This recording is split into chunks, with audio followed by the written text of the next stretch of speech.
Hello, Sheila McGee Smith, and I'm back here at Zoom Perspectives 2023, joined by Scott Brown, who is the head of contact center here at Zoom. Not only that, but I'm here with Sheila McGee Smith and JC, which is outstanding. So that no place I'd rather be right now. Excellent, excellent. And we just had a fantastic session that you ran with two Zoom contact center customers. And I loved the fact that you picked two very different customers. One, 3,000 agents, one, 200 agents, but a very interesting use case. So first, we're going to say we're not going to talk about the company names because we're respecting their privacy, but we'll talk about a little bit about the use cases.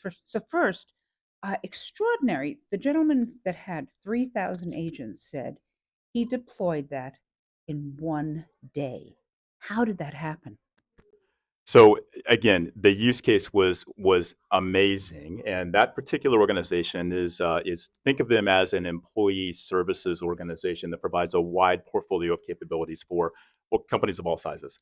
And so essentially their strategy was they already had a predefined set of what I'll call use cases or routes that they wanted to accommodate, and they had it visually mapped out. They knew where they wanted to go, and essentially mapping the contact flows into the business process.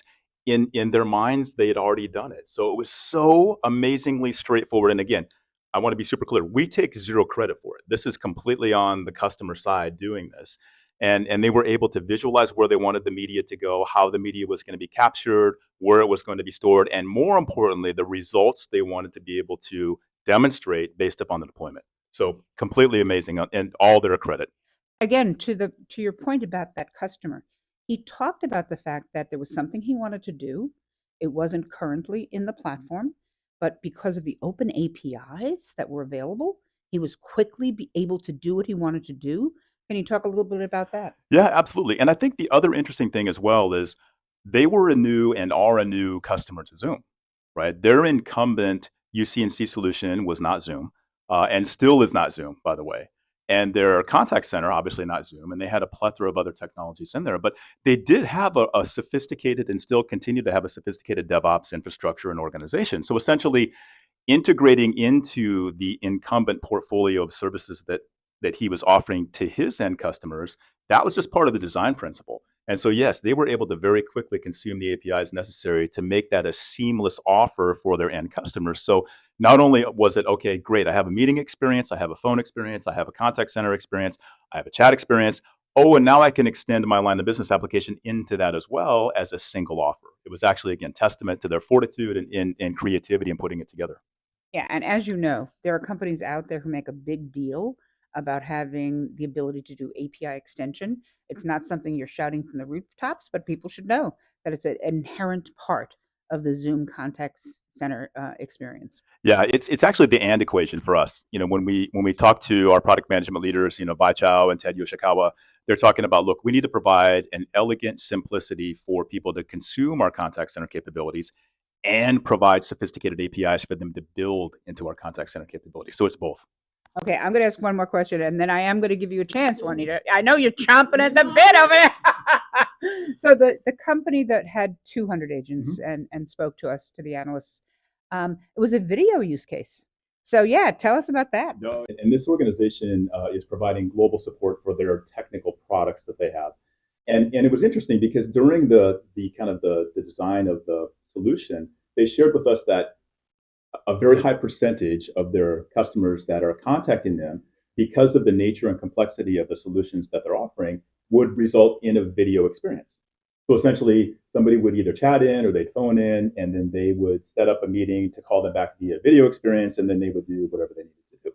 And so they came to us and said, why don't we just make that part of what we're doing natively? So you're right, they have 200 agents, video enabled bidirectionally. And that, again, bidirectional is not necessary, but bidirectionally to be able to take support calls and short circuit the time that it would take in terms of stopping, setting up a call, setting up a meeting, calling you back, et cetera, and do it all in one experience.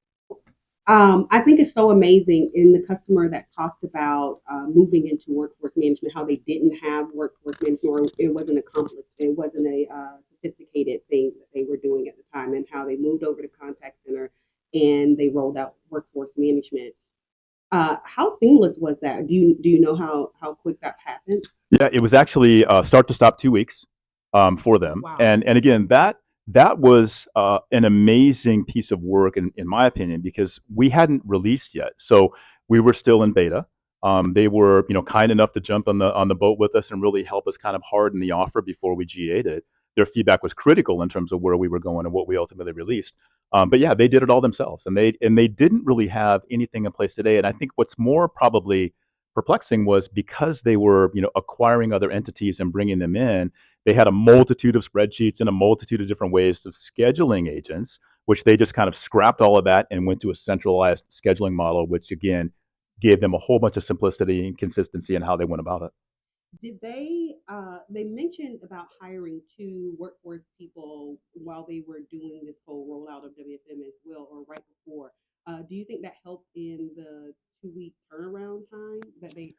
Significantly. Again, as you and I have discussed on multiple occasions, it's actually a practice and a science. And so it's more than just features. Do you have features available, and can you actually accommodate an adherence model, et cetera? Yes, we have to have that. However, the why behind what we're doing and what the customer wanted to accomplish really is the science behind a workforce management experience for sure. Yeah. Man.